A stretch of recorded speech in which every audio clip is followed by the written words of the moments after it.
In today's project, we are going to show you how to put wire into projects. I'm going to have two cowls coming up, and I'm going to show you in this video on how to bury this wire as you go. So it's not something that you apply afterward, it's as you do it. And today I'm going to explain that. Welcome back to the Crochet Crowd as well as yarnspirations.com. I'm your host Mikey. Today I'm going to show you how to apply this wire. This is just little mini Christmas lights. It also comes with the battery pack that we need to hide later, but I'm going to show you how to be able to put this inside of a project. This is not done afterward. This is done as you go, where you almost use the wire like it's yarn, but not actually put it through the stitches like yarn. So what I'm going to be able to show you today is how to bury the wire as you go. So here's the sample of the wire here, and these are actually pretty cool, and you can see that they are on, and I'm good to crochet with that. So if they're not working at this point, then obviously you can't use this and you might have to take it back. But they have a beautiful glow to it, and it's LED, and there's also a battery pack that is provided.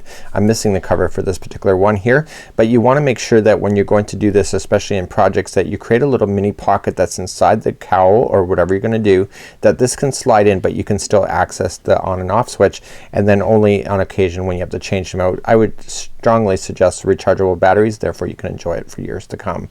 So we know that it works, so let's see what we're going to do in order to be able to put this in. So the first step is that you're going to notice that it's going to be in a package like this, and you're going to notice that it's all kind of wired up like that.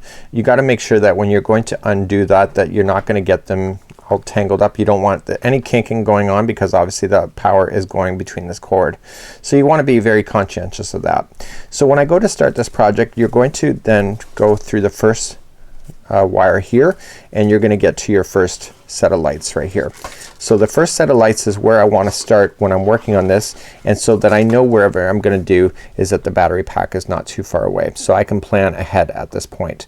So let's show you how to be able to bury that in as you go. So let's put in the wire. So I'm going to start my project off like I normally would, and what I want to do is that I want to look where the first bulb is here. Okay, so I'm going to start on the other side of it, and what I want to do is that when I go into the first stitch, so I just chained up one, when I go into the first one, I want to put that wire in like it's a part of the strand, and I want to use it so it's going around that strand. So it's like burying in your loose ends. Okay, and I want to single crochet. You can do this in double crochet, any kind of stitches that you want. Now I really want that bulb to pop out. So if I go over top of the next one and I use the same concept, I'm going to bury that bulb underneath the stitch work.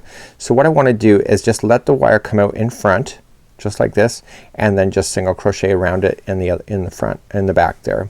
So then what I want to do is bring it back up, and then I want to just single crochet around that wire and the stitch for the next one. So when you're going to first start it here, you're going to notice that it's going to be jumping around on you until you get a few more stitches into play. So you can see that the bulb is just popping out. So as I crochet along, I'm just using the wire just as a stabilizer, okay, and I'm going right around the stitch and the wire at the same time. So what I have to be very conscious of is where those lights appear. Okay, and as I go, so it's still here, so I know that I'm not doing anything crazy by making it stretch weird, and I just want to have it lay flat so that the wire is never visible to you, and depending on what color yarn you choose, obviously the wire may be a different color than what you're working with, and you're just going to work your way until you get to your next bulb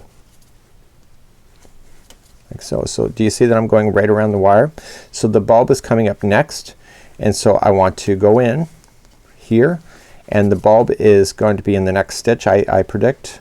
So what I want to do is just flex it, okay, put that bulb so it's going to be in front, but I don't want to go around that bulb, so I'm just going to go in the back, let that wire come out of the front, and then go in to the next one, catching that wire back in. Okay, so you see that the wire is in front. So let me turn it on to see if you can see that. See, isn't that cool?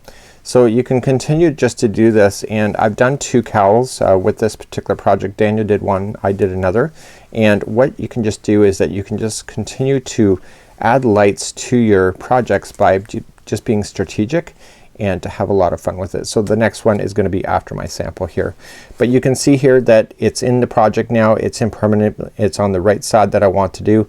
So you've got to make sure that when you're wearing it, these will not be visible from the back side. Do you see that? They're only on the front. So this is how you would apply lights to your projects, and being able to hide the wire in there, and you see that it's out of sight, out of mind, and you have something pretty fabulous. So until next time, I'm Mikey on behalf of the Crochet Crowd as well as yarnspirations.com. Have a great day. Bye-bye.